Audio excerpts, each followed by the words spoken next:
Cuando imaginamos los grandes imperios de la antigüedad, nuestra mente viaja a Egipto, con sus pirámides y sus graneros rebosantes de trigo. O a Roma, con sus interminables campos de cebada alimentando legiones. O a China, donde el arroz sostuvo dinastías durante milenios. Todos ellos, sin excepción, se construyeron sobre una base común, los cereales. El trigo, la cebada, el arroz, el maíz. El pan, en definitiva, fue el combustible de las civilizaciones. Pero en lo más alto de los Andes, en una de las geografías más extremas del planeta, una civilización desafió esta regla universal. Sin trigo, sin cebada, sin arroz y sin que el maíz fuera su base principal, construyeron el imperio más extenso de la América precolombina. Hablamos del Tahuantinsuyo, el imperio inca.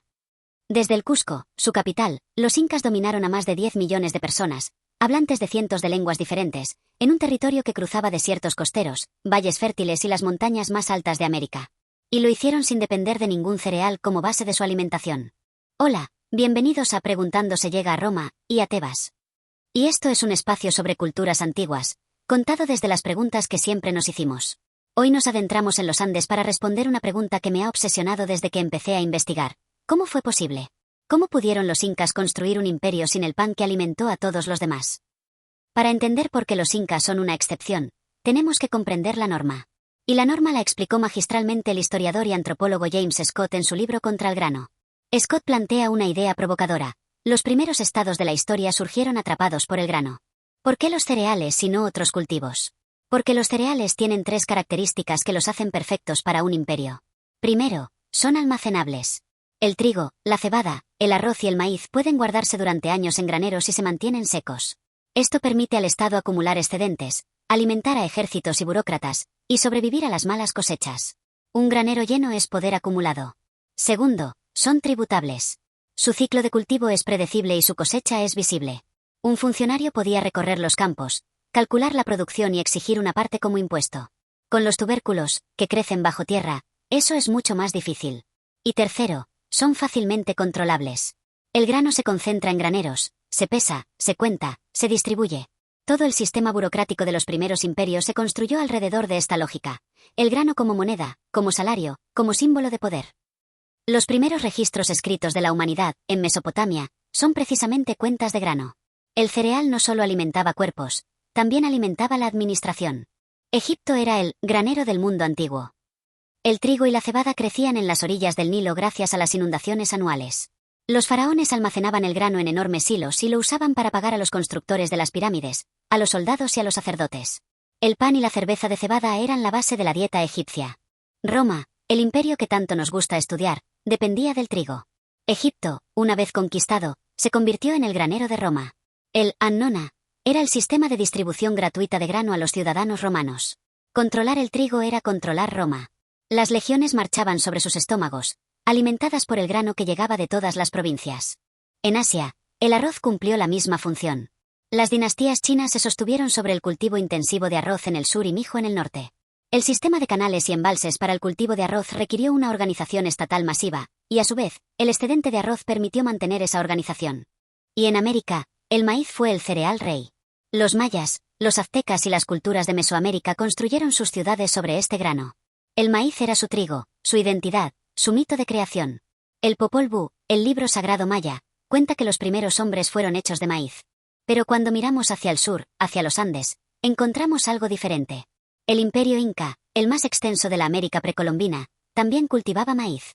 Lo veneraban, lo usaban en ceremonias y hacían con él su bebida sagrada, la chicha. Pero el maíz no era la base de su alimentación. ¿Por qué? Porque en los Andes, el maíz tiene un problema grave. No crece bien en las alturas. El maíz, incluso variedades adaptadas, rara vez prospera por encima de los 3.500 metros sobre el nivel del mar. Por encima de esa cota, las heladas nocturnas lo matan, el aire es demasiado frío y la temporada de crecimiento demasiado corta. El corazón del imperio inca, el Cusco, está a 3.400 metros. Ya está en el límite. Pero el imperio se extendía hacia el sur, hacia el altiplano boliviano y peruano, donde vastas regiones se encuentran por encima de los 3.800, los 4.000 e incluso los 4.500 metros. El Collao, la región del lago Titicaca, era una de las zonas más densamente pobladas y productivas del imperio. Y allí, el maíz no podía crecer. Los incas necesitaban un cultivo que conquistara las alturas. Un cultivo que pudiera soportar heladas, suelos pobres y temporadas cortas. Y ese cultivo existía. Había estado allí durante miles de años, esperando a que alguien descubriera todo su potencial. Ese cultivo era la papa. Hoy, la papa es el cuarto cultivo alimenticio más importante del mundo, después del arroz, el trigo y el maíz. Pero durante siglos, en Europa, fue vista con recelo. Cuando llegó desde América, muchos la consideraban una planta extraña, incluso venenosa, porque pertenece a la familia de las solanáceas, como la belladona. Tuvieron que pasar décadas para que se convirtiera en el alimento básico que es hoy. Pero su historia en América es mucho más antigua y fascinante. Para encontrar el origen de la papa, tenemos que viajar en el tiempo. No miles, sino millones de años atrás. Los científicos han rastreado su historia genética y han llegado a una conclusión fascinante. La papa, como planta, nació en lo que hoy es Chile. Desde ese punto de origen en Chile, las primeras papas silvestres comenzaron a expandirse. Lentamente, durante millones de años, fueron colonizando la cordillera de los Andes, adaptándose a diferentes altitudes, climas y suelos. Llegaron al altiplano boliviano, a los valles peruanos, a las montañas de Ecuador y Colombia. Y en cada lugar, fueron cambiando, diversificándose. Hoy existen más de 100 especies silvestres de papa en América. La mayoría se concentran en los Andes centrales, especialmente en Perú y Bolivia. Pero su origen, el punto de partida de toda esta diversidad, está en Chile. Pero una cosa es que exista una planta silvestre, y otra muy diferente es que se convierta en un cultivo capaz de alimentar a millones de personas. Eso no ocurrió en Chile. Ocurrió más al norte, en la región del lago Titicaca, en la frontera entre Perú y Bolivia.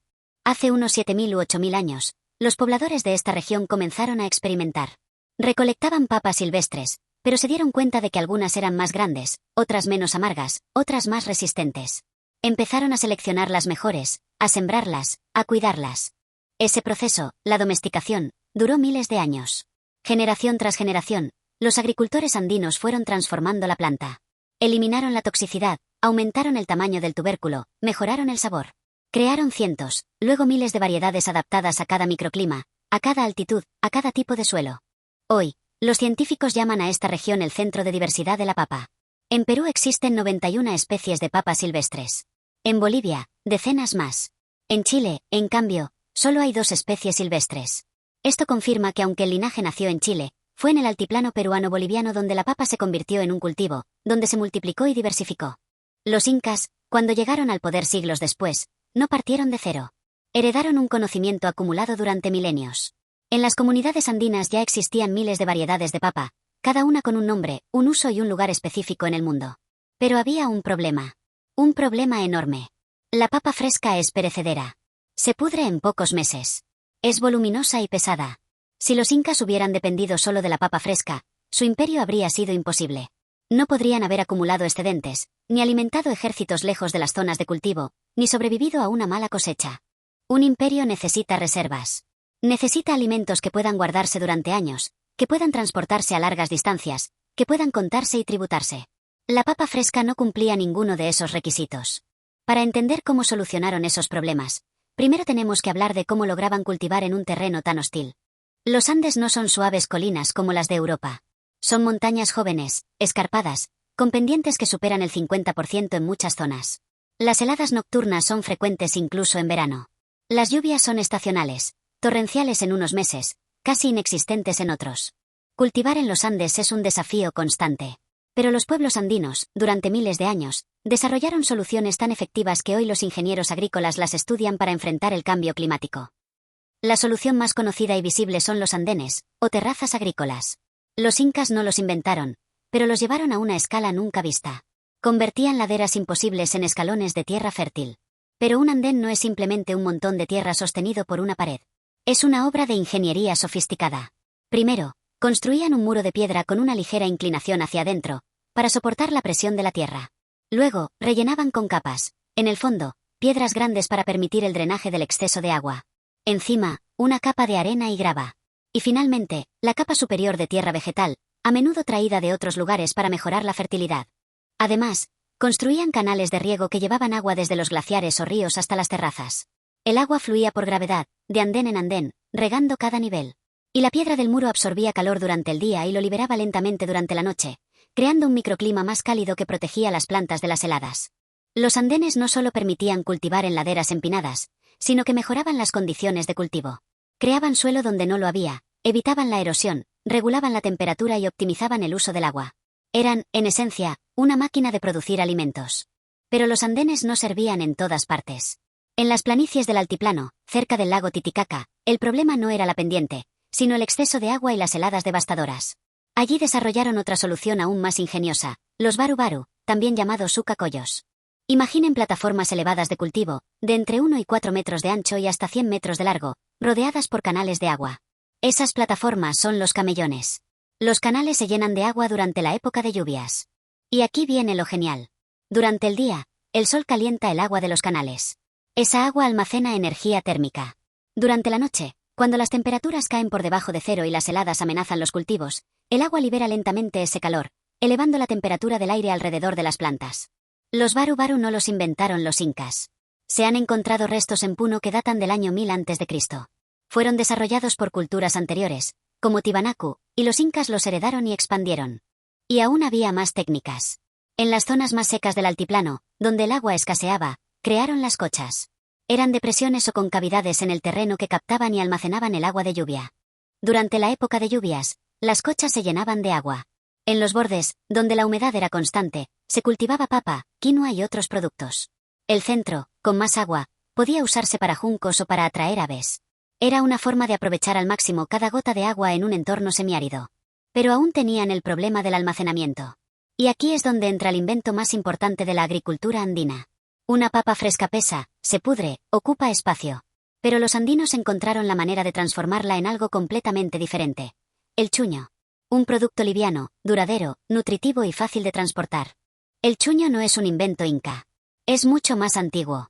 Se han encontrado restos de chuño molido en un batán de 5000 años de antigüedad en Puno, Perú. Y la cultura Tiwanaku, que floreció alrededor del lago Titicaca entre los años 500 y 1000 después de Cristo, ya producía chuño a gran escala. Los incas heredaron este conocimiento y lo perfeccionaron. El chuño se elabora en los meses más fríos del año, entre junio y julio, cuando las noches son gélidas y los días soleados. Es un trabajo comunitario, familiar. Las familias se trasladan a las chuñochinapampas, los lugares donde se hace el chuño, y allí viven durante días mientras dura el proceso. El proceso es fascinante. Primero, seleccionan las papas. Las más pequeñas o las variedades amargas, que no se pueden comer frescas, son ideales para el chuño.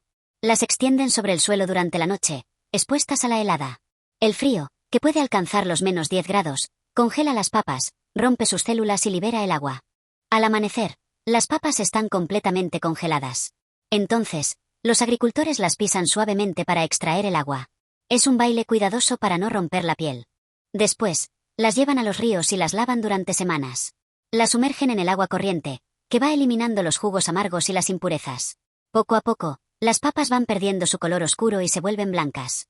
Finalmente, las extienden al sol durante varios días, hasta que quedan completamente secas. El resultado es un producto liviano, poroso, que pesa 5 veces menos que la papa fresca y que puede durar décadas. Literalmente, décadas. Se han encontrado chuños de más de 50 años en perfecto estado. Existen 2 tipos principales de chuño. El chuño negro se obtiene siguiendo el proceso que hemos descrito, sin más tratamiento. El chuño blanco, o tunta, requiere un paso adicional. Después de la helada, las papas se sumergen en agua corriente durante varias semanas, hasta que pierden todo el color y se vuelven blancas. Es más suave y de mayor calidad. El chuño resolvía todos los problemas de la papa fresca. Era almacenable, tributable y transportable. Una llama podía cargar mucha más energía en forma de chuño que en papa fresca, porque el chuño pesa menos y concentra más nutrientes. El chuño se convirtió en el equivalente andino del grano. Las comunidades entregaban parte de su producción al Estado como tributo. Ese chuño se almacenaba en las culas, los enormes depósitos que los incas construían en lugares estratégicos. Cuando el ejército salía de campaña, los almacenes se abrían y el chuño alimentaba a los soldados. Cuando una región sufría una mala cosecha, el chuño llegaba desde otras provincias para evitar el hambre. Cuando se celebraban grandes fiestas, el chuño se redistribuía entre la población. Los cronistas españoles quedaron asombrados. Pedro Cieza de León, que recorrió el Perú en el siglo XVI, escribió que los almacenes incas eran tan numerosos que, desde lejos, parecían grandes ventisqueros, por el color blanco del chuño. Había suficiente comida almacenada para alimentar al imperio durante años. Pero de nada sirve tener alimentos almacenados si no puedes moverlos. Y aquí es donde la logística inca alcanza su máxima expresión. Los incas construyeron la red vial más impresionante de la América precolombina, el Capac Ñan, o Camino del Inca.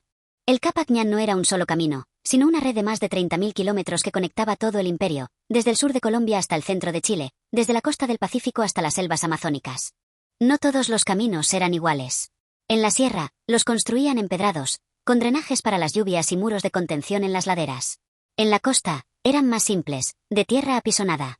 Y para cruzar los ríos, construían puentes colgantes de fibra vegetal, algunos de más de 50 metros de largo, que se renovaban cada año. Estos puentes eran obras maestras de la ingeniería. Las fibras trenzadas eran tan resistentes que soportaban el peso de las llamas y los viajeros. Y cuando un puente envejecía, las comunidades cercanas lo renovaban colectivamente, una tradición que ha sobrevivido hasta nuestros días en lugares como el puente Cues-Bachaca. A lo largo del Capac Ñan, cada cierta distancia, los incas construyeron tambos. Eran una especie de posadas o centros de habituallamiento.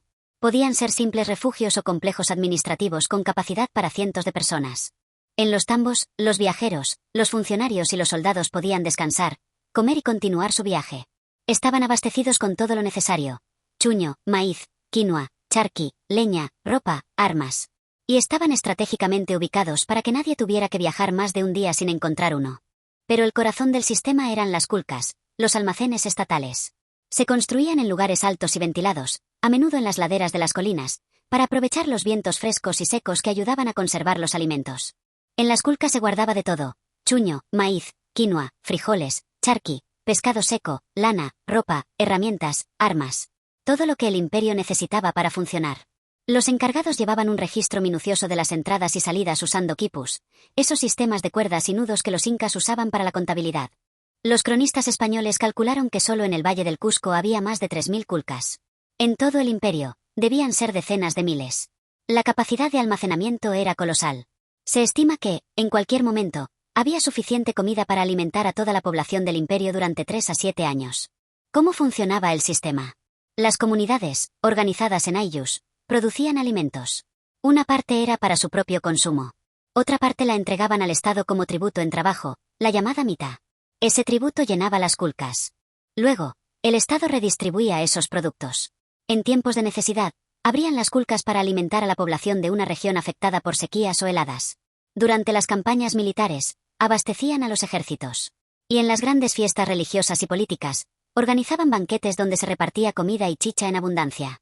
Esta redistribución no solo era económica, también era política. Al dar comida y regalos a los curacas, los jefes locales de los pueblos conquistados, el Inca creaba lazos de lealtad y reciprocidad. Era una forma de decir: yo te doy, tú me debes fidelidad. El chuño y el maíz se convertían así en herramientas de gobierno. Gracias a esta red de caminos, tambos y culcas, los incas podían mover alimentos de un extremo a otro del imperio. El chuño producido en el altiplano boliviano podía alimentar a un ejército en Ecuador. El pescado seco de la costa podía llegar a la mesa del Inca en el Cusco. Era una máquina logística perfectamente engrasada. El maíz, el cereal americano por excelencia, no llegó a ser importante en la dieta de esta región hasta aproximadamente el 500 a.C. Los incas no fueron una excepción porque tuvieran un cultivo diferente. Fueron una excepción porque supieron transformar ese cultivo, mediante tecnología e ingeniería social, en algo que ningún otro tubérculo había logrado: un producto almacenable, tributable y redistribuible a escala imperial. La papa, por sí sola, no habría bastado. Pero la papa convertida en chuño, cultivada en andenes y baru-baru, transportada por el Capac Ñan y gestionada desde las culcas, sí pudo sostener un imperio. El legado andino sigue vivo. Sigue vivo en cada papa que comemos, en cada variedad que cultivan los campesinos andinos, en cada chuño que se elabora en las heladas de junio.